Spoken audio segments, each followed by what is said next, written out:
Rav Mordechai's topic is our virtual mitzvot real, the halachic status of mitzvot done over live stream. So, b'vakasha, Rav Mordechai, the screen is yours. Okay, it's a pleasure to join you all in your kitchens, in your offices, in your living rooms, in your bedrooms, wherever we could join. Although Klal Yisrael, all the whole globe is in very, very hard times. On the other hand, we're creepily coming to Matan Torah and Har Sinai, Shavuot, and it's a very, very happy time. And somehow HaKadosh Baruch Hu decided that when he's going to give us this makkah of the corona, he's also going to give us at least a refuah of the power of Zoom, of the technology, where we could connect with our close ones, we could connect with Torah. It happens to be an incredible zchut. And the topic that I chose is exactly that topic that bridges perhaps the Matan Torah of Mitzvot with the Zooming that everybody's been doing, the virtual connection that I've been doing. And what I would like to do is touch on this question. Are virtual mitzvot real? Are there certain mitzvot that we really can be mekayim through some kind of electronic reproduction? And in order to do that, we're going to have to touch on a number of gemaras and a number of poskim, but to try to distill the concepts of their positions. And with that, those conceptualizations, we'll be able to perhaps apply it to practical means. But before I start, I'd like to show you a very short clip. I hope this works smoothly. No, it's not. No. All right, I'm gonna move on then. Wait a second. No.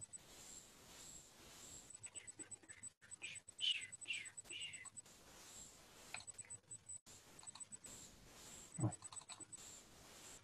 Sorry. Okay, never mind.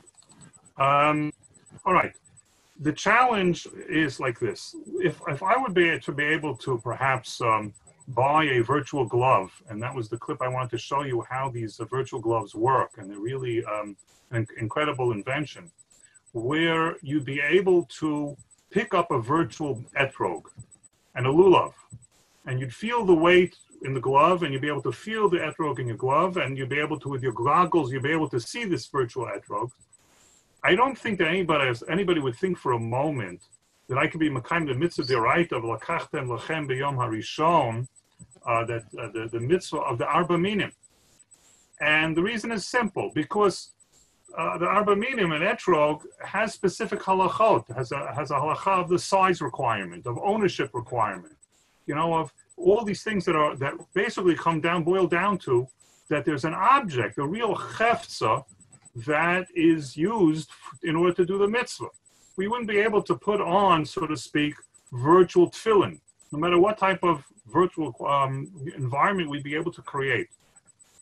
On the other hand, if I take the opposite extreme, what if I wanted to click a button, and with a click of a button, put into the possession of a poor man, of an ani, tzedakah that I wanted to give him. I wanted to make a bank transfer with one click, and all of a sudden, zip, it goes into his bank. Would anybody have a doubt that I wasn't mekayim the mitzvah d'oraita of giving tzedakah? And obviously, I would. What exactly is the difference? The difference is with the etrog, it's excluded because there's an object required by the definition of the mitzvah. And no amount of electronic prowess could possibly fulfill the actually creating a real etrog. You need a real etrog.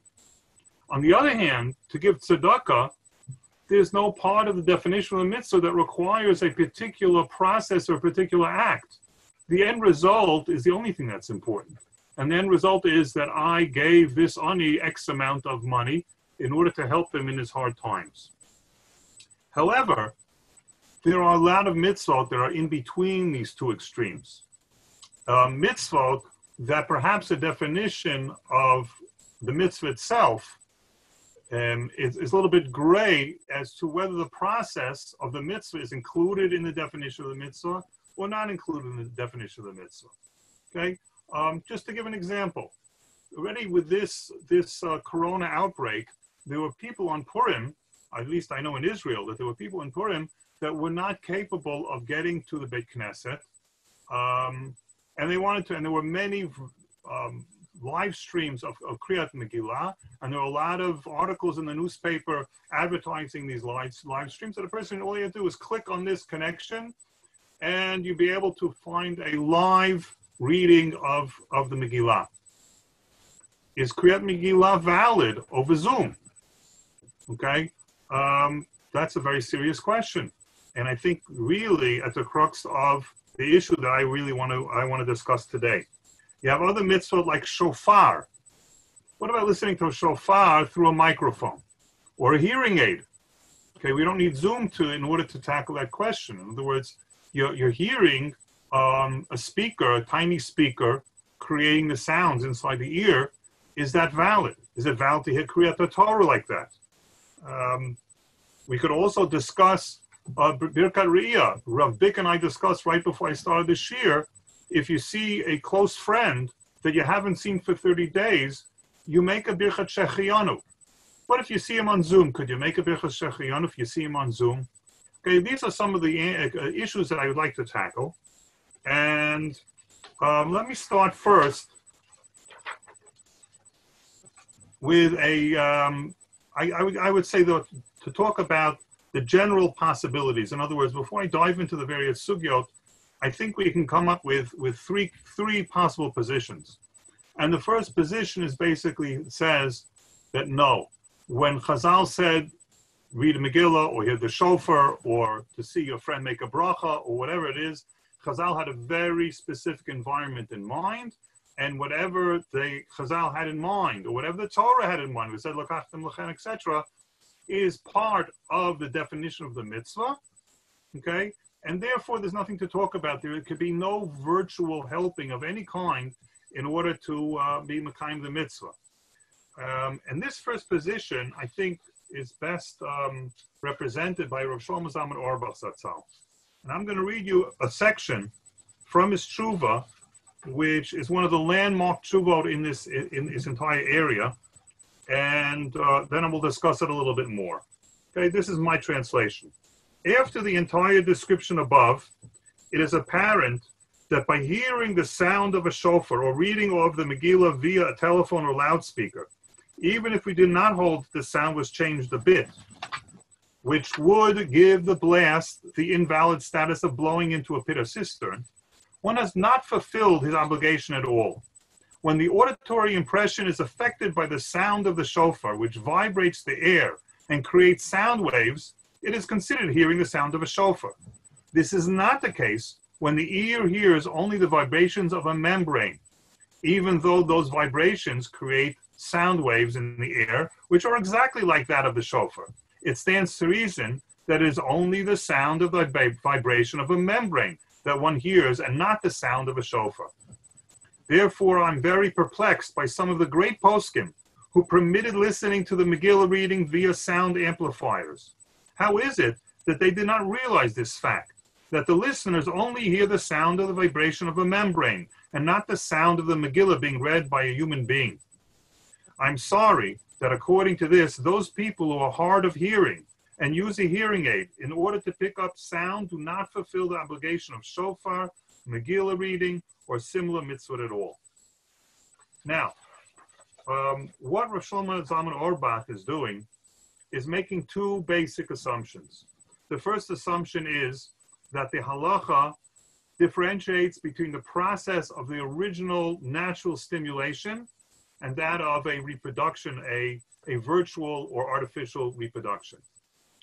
The second assumption that Rav Shlomo Zalman makes is that all mitzvot have an assumed, as part of their essential definition, have assumed natural process of the stimulation, okay, even if it's not specified, not by the Torah and not by Chazal.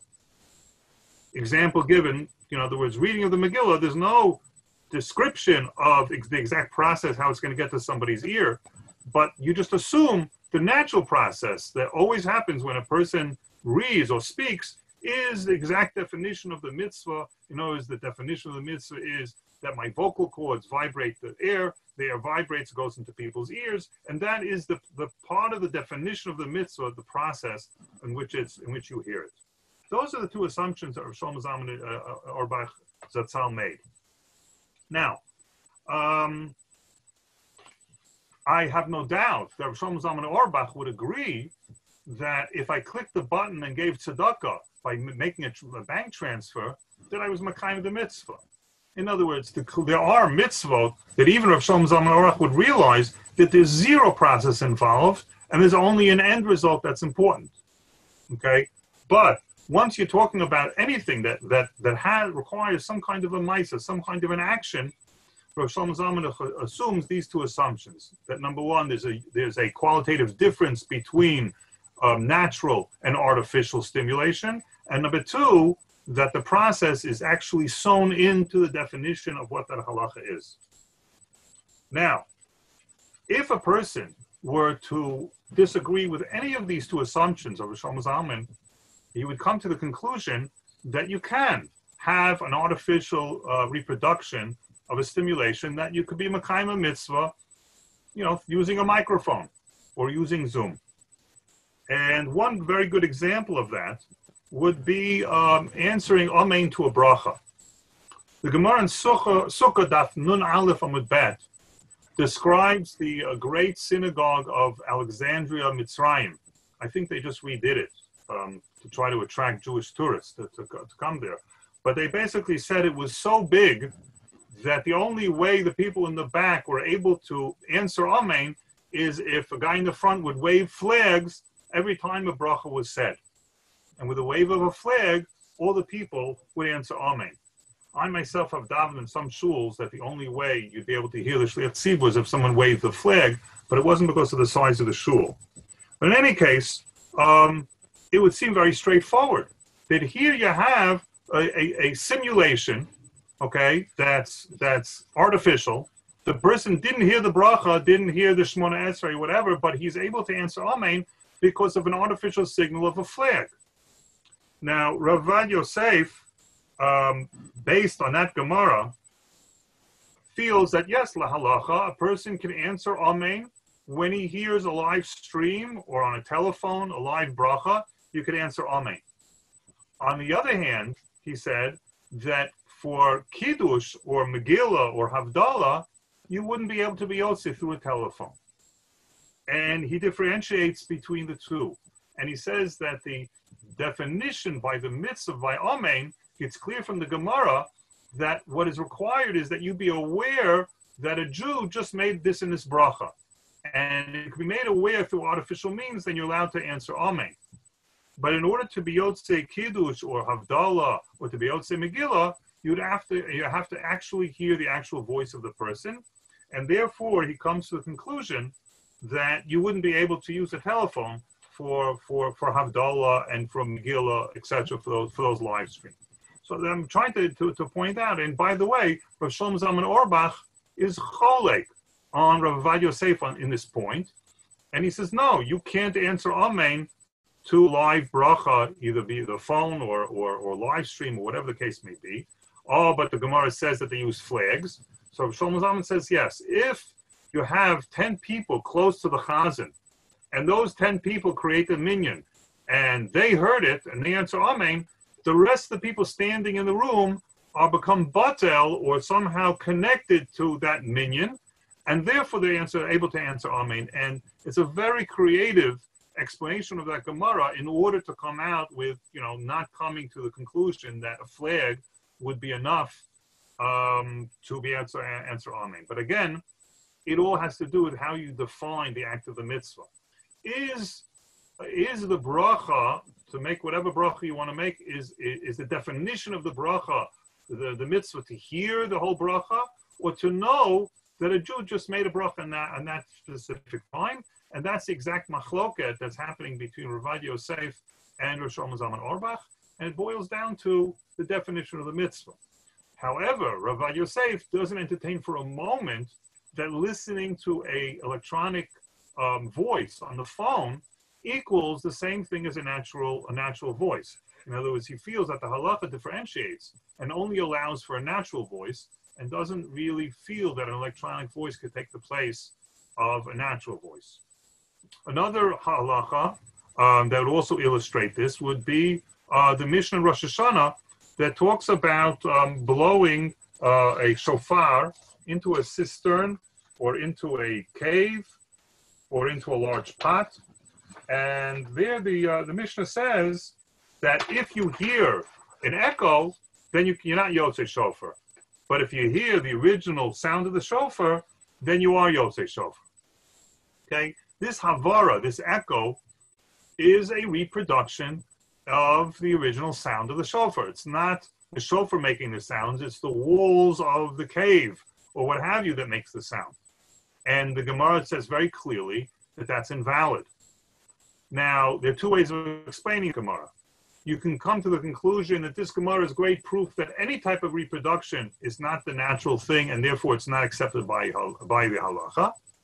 Or you could limit it specifically to shofar and say, no, by shofar the mitzvah is lishmua kol shofar, so I have to hear the vibrations of the shofar if I want to be yotze the mitzvah. And again, it boils down to how I define the particular mitzvah of shofar. Mikra Megilla. So I already mentioned that we have both Rav Vad Yosef and Rav Shlomo Zalman Auerbach feel that Mikra Megilla on the telephone is not valid. The Minchas Yitzchak also poskim the same way that via telephone you can't be Yotzei Megillah. However, you have the Minchas Eliezer, you have Rav Tzvi Pesach Frank, who sounded as though the Minchas Eliezer felt that you can be Yotzei. And Rav Tzvi Pesach Frank also sounded he was basically convinced that you could be Yotzei through a telephone. Again, I think here there are two possible ways of understanding that. Either I define the process of Mikra Megillah to be just the end result, the Torah that you're hearing, and if I end up transmitting Torah to that person, the Megillah to that person, so it's not relevant if he hears my voice or he hears an electronically reprocessed voice. The other possibility is that maybe Rav Tzvi Pesach Frank felt that the halacha doesn't differentiate between sound created by my vocal cords or sound caused perhaps by my vocal cords, but in the end recreated by some type of a speaker or a membrane. Very, very interesting sugya that captures this issue is Kiddush HaChodesh. Can someone who hasn't seen the moon with his own eyes, but rather saw, let's say, a video feed, a live stream of the moon, could he be an aid for Kiddush HaChodesh? Okay, and there's an interesting discussion in the Gemara in Rosh Hashanah, Daf Havdala. Just a moment.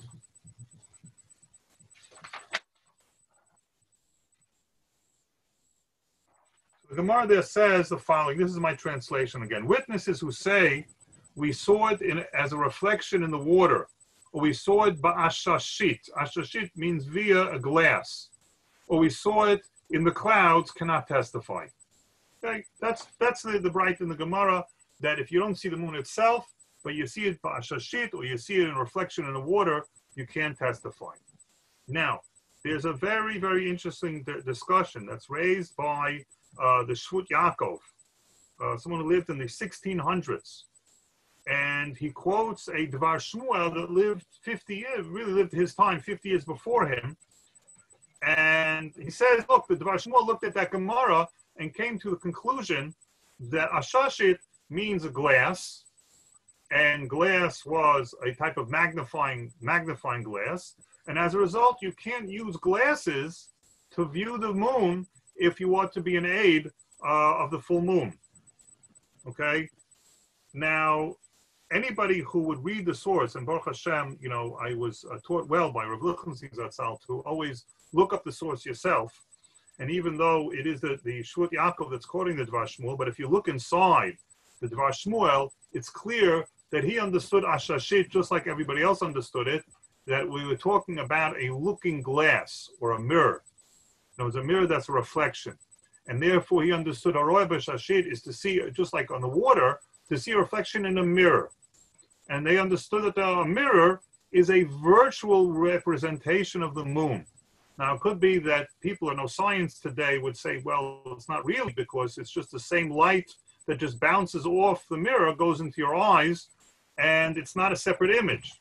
But there's no doubt that in the Breita and in the poskim, they saw the mirror reflection as a separate image. I look up to the moon, I look to the side somewhere else, I see a reflection of the moon. That's not the moon, that's a reproduction. Might not be electronic, but it's a reproduction of the moon.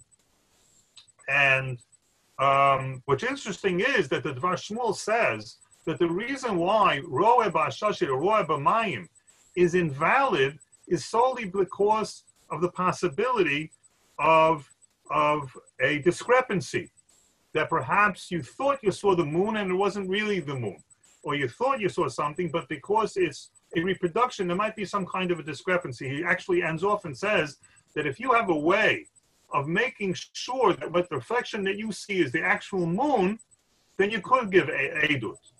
And thus he explains to the Gemara was only because of a suffix that you wouldn't be able to give edut. So that the bottom line is that the Dvar Shmuel really is telling us that there's not a problem in reproduction. If I could be certain that what I'm seeing is the moon, I could use that for my edut, and later on they apply it to Kiddush HaChodesh as well, what we just did on Motzei Shabbat, or we will do, and I'm sorry, we will do in the next Motzei Shabbat, that obviously you must sometimes see people that go like this and go like this. That's all because of the Shvutz Yaakov's understanding, in my opinion, lack of understanding of the Dvar Shmuel. There's not a problem in using glasses in order to view the Kiddush HaChodesh. In any case, that's the Dvar Shmuel's position. So it is possible, just to add on, that if I take one step further, what about giving edut based on a video if I could be 100% sure that the video is accurate? I don't know whether nowadays experts in the courts consider a video to be foolproof as far as, did I definitely see it or not see it? But if I would be able to, according to this position, I'd be able to use electronic reproduction to the level of edut HaChodesh.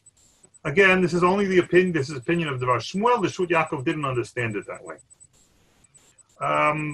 Another fine example is what I was talking to Rav Bick before this year started, and that's the Gemara, the Mishnah actually in Brachot. Mishnah in Brachot Daf Nun Daled Amud Aleph. I just read a translation that I wrote.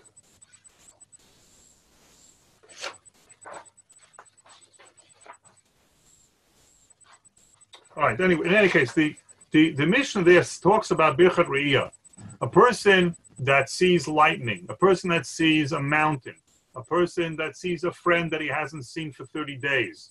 There are various brachot that are triggered off by my sighting of those things or those people, and when I see them, I go ahead and make a bracha. And the question could be raised, would I be able to make a bracha based on a virtual or electronic reproduction? Now, one of the brachot, interestingly enough, is that Hashomeh Besurot Tovot, a person hears incredibly good news, like my wife just had a son. Okay, he makes a bracha. He makes a bracha of Shechianu, or he makes a bracha in some Tov HaMeitiv, on the basis not of seeing the son, but of hearing about it. It would be hard for me to believe that Rav Shlomo Zalman Auerbach would feel that if someone would call a person on the phone and give him these Besurot Tovot, that he wouldn't be able to make a bracha on the basis of that hearing. And there, I think the answer is very clear, because it's the end result that I know that this good news is true. It's just the knowledge of the good news triggers off a certain level of happiness that I'm able to halachically go ahead and thank God. But a Birchas Re'iyah requires a person to be able to see. Now,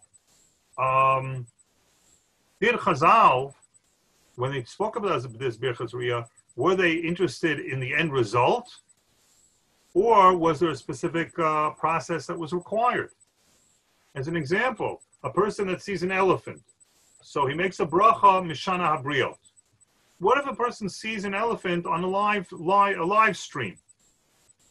Okay, he knows it's a real elephant, and he knows it's walking right now in front of him, and he sees it on a video screen.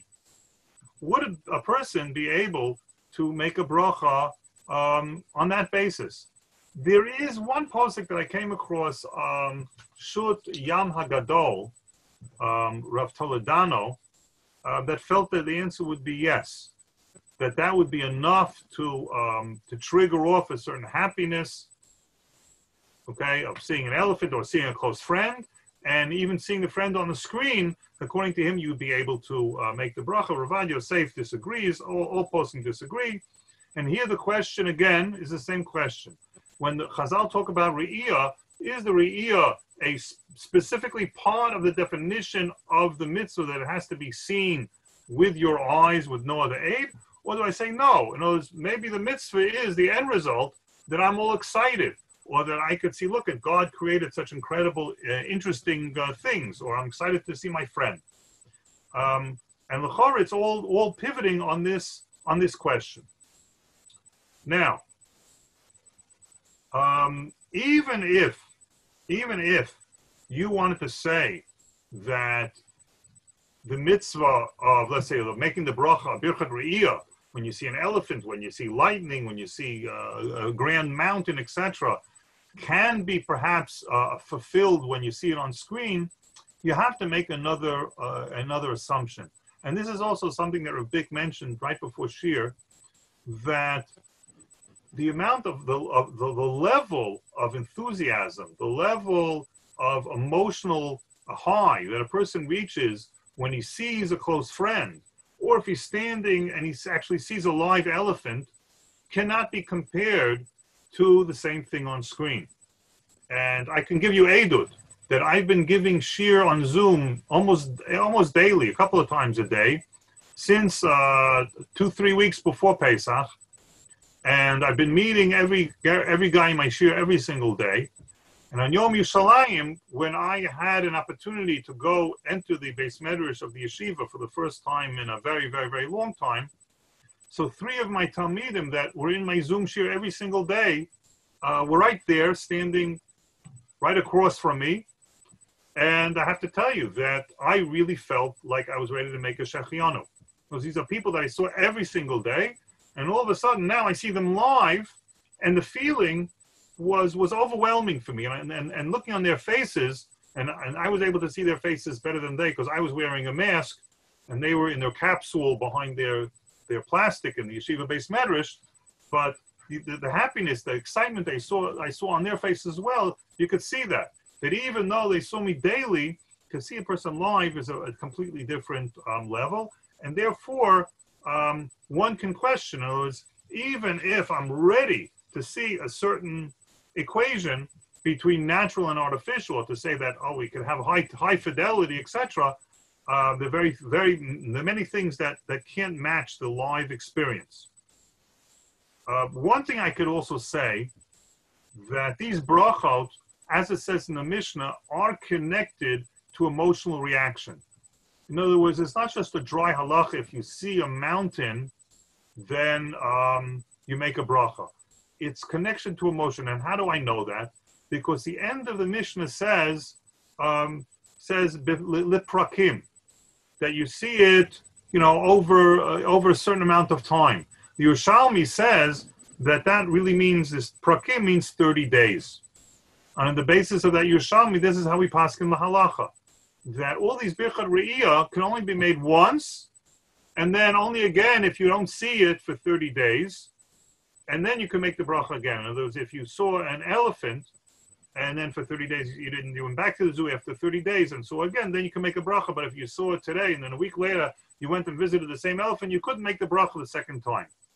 And the reason being, because you need those 30 days that kind of wears off, the experience wears off, and you're more excited when you first when you see it.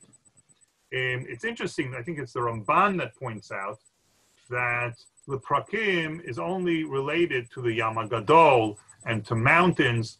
It doesn't relate to the beginning of the Mishnah. It talks about brakim, seeing lightning. In other words, if you see lightning and you make your berakha, okay, and then a week later there's another storm, you would be able to make a berakha again, and it could be that the dynamic aspect or the dynamic nature of lightning that's moving and things like that perhaps would make the whole difference. Now, even if I couldn't come to a psak to tell you that you could make a bracha of Mishana Abriot when you see an elephant on live stream, or make a Shechianu when you see a friend on live stream, I think it's enough to raise a suffix whether after seeing them on live stream, you go ahead the next day and go to the zoo and see a live elephant, that perhaps you could no longer make a bracha because you saw it by live stream the day before or the week before. In other words, I would feel convinced that the live stream is enough to dampen the excitement that you have in seeing the elephant because you saw a live stream of the elephant the day before. Okay, now, the last position, so far I spoke about Shlomo Zalman Auerbach, Zatzal, who is of the opinion that you can't make a bracha and you can't be yotze the Mitzvot, you can't be yotze Megilla and Havdala and all these things through virtual reproductions or electronic reproductions. We saw a certain middle ground that I gave examples. One of them was Ravad Yosef about the answering Amen, and I explained that they accept the first assumption that there's a halachic difference between an artificial and a natural reproduction. However, there's certain mitzvot, by the definition, they can claim do not have a process as part of the definition of the mitzvah. And if therefore the end result is what's important, like according to Ravad Yosef's understanding of a bracha, the end result is if I know a Jew made a bracha, that's the end result that's important, and therefore I can answer Amen. Even if I only saw a flag and didn't actually hear the Amen. And so too, it's more likened to like tzedakah, that the end result is what's important for those mitzvot. There is a third possibility, and that is to reject both assumptions of Rav Shlomo Zalman Auerbach, and to say that there is no difference lahalacha between stimulation, either visual stimulation or auditory stimulation, between the natural state of it or an artificial state of it. And if the artificial state of it is a high enough fidelity, then you could be yotze the mitzvah. And this is the opinion of Rav Yosef Engel when he was first introduced to an invention that was just made recently at that time, and that's the telephone. And Rav Yosef Engel basically said the following. He said, look, he says that scientists tell me that all hearing is based on your vocal cords vibrating, causing waves in the air, vibrations in the air. One molecule hits another molecule, hits another molecule, hits another molecule. It's a domino effect that ultimately goes into the ear of the person and vibrates his ear. In other words, all hearing is done through grama. One thing causes another thing, causes another thing, causes another thing. That is the essence of the nature of hearing. And therefore, he said, what's the difference if it's air molecules vibrating, or in between, I have a wire that carries impulses and creates a membrane that vibrates and then vibrates other air molecules? It's still grama. It's still a similar domino effect. You just have different types of dominoes in the middle that later on continue the chain until it hits other air molecules that go into the person's ear. And therefore, he says that artificial medium in between is irrelevant because all hearing is grama. And therefore, his position therefore is that halachically there's no difference between an artificial stimulation or a natural stimulation, at least when it comes to hearing. He didn't say the same thing when it comes to sight, and sight really does work differently. But that was his position. And the truth is that Rav Shlomo Zalman Auerbach, in his tshuva, he mentions of a conversation he had with the Chazon Ish when he told the Chazon Ish his opinion that people in hearing aids will not be yotze, all these mitzvahs. The Chazon Ish says, I'm not so sure, he said to him. It could be that your entire assumption is wrong, but he didn't elaborate. From my understanding of what I read, again, Rav Shlomo Zalman Auerbach reiterating what the Chazon Ish said, I believe the Chazon Ish was raising the possibility that Rav Yosef Engel's understanding would be valid, in which case electronic reproduction, at least when it comes to auditory, would be completely valid. Now, just to sum up quickly, what we saw was that we could take three different positions in relating to electronic reproduction and ask ourselves, are they valid when it comes to halacha? The first position is to say no. When the Torah, or for rabbinic mitzvah, when the rabbis said there's a particular mitzvah, it automatically, the natural state of the way this stimulation is done becomes part of the definition of the mitzvah, and therefore any deviation from the natural process is invalid. The other possibility is to say no, that you could have certain mitzvot where the process is not part of the definition of the mitzvah. The most extreme I gave you was tzedakah, that the process is completely irrelevant. And Rav Yosef felt that when it comes to the flag waving, that and answering Amen, that was a perfect example of it. And Rav Shlomo Zalman Auerbach disagreed with the berakha and Amen. You have poskim as an example, Rav Moshe Feinstein Zatzal, who was very hesitant to allow it, but he felt that a person can be yotze mitzvah through a microphone and a speaker. And a number of places he told people not to do it, like Megilla, he told people not to do it, but when faced with a question of someone who was sick in the hospital, who had no other way of hearing Havdala if they wouldn't hear on the phone, he basically allowed Havdala over the phone. Now, what was his reasoning? So one possibility, and I think most probably, is that Rav Moshe understood that it could be that with Havdala is not a mitzvah of shmiya like by shofar. The mitzvah is to know that a human being just expressed this thanks or this aspect of praising God about Havdala or enunciating the fact that Shabbos is now over, and I could know with certainty that I heard live over the phone a Jew doing that. And very much like the flags in Alexandria, that could also communicate that idea if you feel that the definition of the mitzvah of Havdala is knowing the information that the person just said and therefore answering Amen. The other possibility is to allow it because of Rav Yosef Engel's idea, and that is that hearing over the phone is qualitatively, halachically no different than hearing it with the air molecules vibrating the entire time through. Now, just to end with something a little bit more on the more practical, I saw an interesting tshuva that was sent out by Rav Shechter on berakha gomel. And the interesting thing is that I was asked by more than one of our talmidim who flew to America from Israel before Pesach and did not have the access to a minyan, and they wanted to know, can I bench gomel without a minyan? Do I need a minyan for it? Can I do it with Zoom? So first I told them that Rav Soloveitchik Zatzal and Rav Lichtenstein Zatzal didn't bench gomel for flying on planes. But if you follow those poskim that to bench gomel, it's an interesting question, and I advised them, I wasn't ready to be so bold to say that Zoom could constitute a minyan for gomel. I advised them to wait for the opportunity to be able to bench gomel, because it's not something that you have to do within 3 days. Ultimately, it's best to do it as soon as possible, but the first opportunity that you have a minyan, to go ahead and do it. Rav Shechter, however, said that number one, it's possible that the nature of gomel is a din in presuming nisa. And you're being mefarsem to advertise to Jews that God did this incredible thing to you. And if it's a din in presuming nisa, and not a din in davar shebekadusha, in other words, why is it that you need a minyan? It's not necessarily because it's like saying baruch hu or kaddish, where it's a davar kedusha, you need the shechina to be there, but more it's a din in presuming nisa, and presuming nisa is with yud with 10 Jews.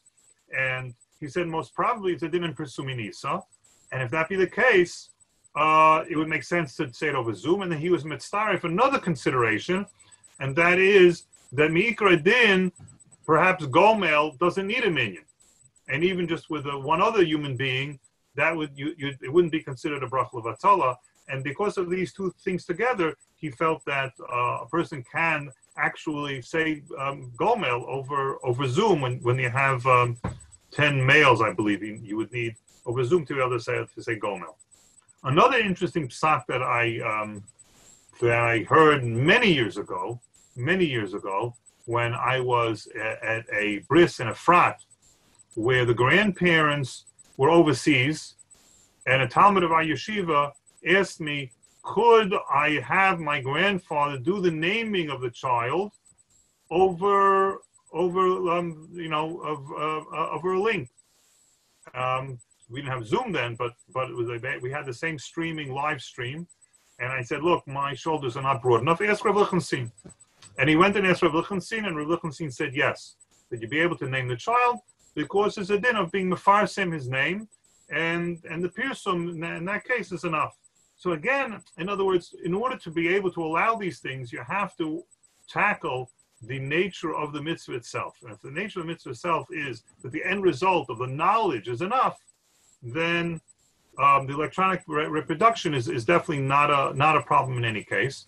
The more fascinating shita is the shita of Rav Yosef Engel, where he wanted to basically say that the halacha would not differentiate at all between a natural and an artificial process. I'd like to wish everybody a Chag Matan Torah Sameach, and it really is a great opportunity for us to get together. Take care. Thank you very much, your wife, for arranging this whole thing. Yes, well, I also want to thank Rav Yonatan Shai Friedman, but Rav Mordechai, if you have a few minutes, I want to get my money's worth, and you finished a little early, so perhaps we'll open some questions if you have some time, and I will. I thought maybe you wanted some jokes. Okay. Oh, some jokes. Yes. Any more? If anybody has any questions, yes, please. So I'm gonna whoever would like to unmute themselves, I'm gonna allow them unmute. I will just mention also tomorrow, 11:30 at Eastern Standard Time or 6:30 p.m. Israel time, there will be Migdal Oz Yom Yun, Rabbanit Essie Rosenberg, Dr. Al Ziegler, Mrs. Shana Goldberg, and Rabbi Nathanael Books on the same link. So everybody's invited. I am unmuting you. Whoever would like to unmute themselves. For any questions, and I see there are a bunch of Talmidim, Bogrim. It's an opportunity. Whatever you'd like to share with Rav Mordechai. Okay. It's a deafening silence. Michael Belinsky, do you have a question, Rabbi Belinsky, or were you raising your hand? Okay. What was Rav Mordechai's view about seeing a blossoming tree during Nissan via Zoom?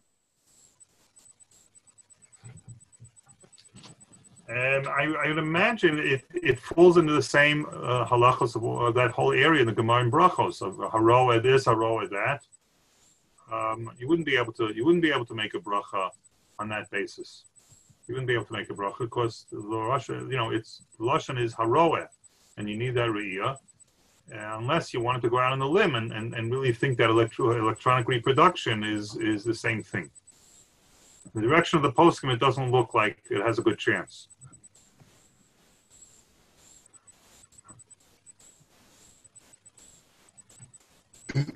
With regard to shofar and the echo, is it a matter of the sound arriving a second time, or did the Gemara interpret the echo differently than we do now, where it's reflected sound wave? Look, we all know that when you're in a room, there's always reflected sound waves. But I think that what's important there is that there is a separation, and there's a time lag in between when the shofar makes its blast of whatever, I don't know what it is, a half a second, whatever it is, in order that you actually hear an echo.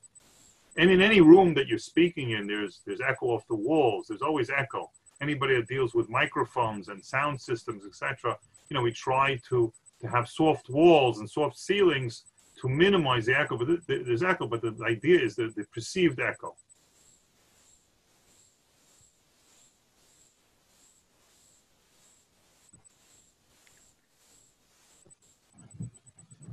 Okay. Anyways. Well, again, thank you very much for Mordechai Friedman and for everyone for participating in the Chag Sameach to all. And again, we have recorded the shiurim and will eventually be up on the Yeshiva YouTube channel.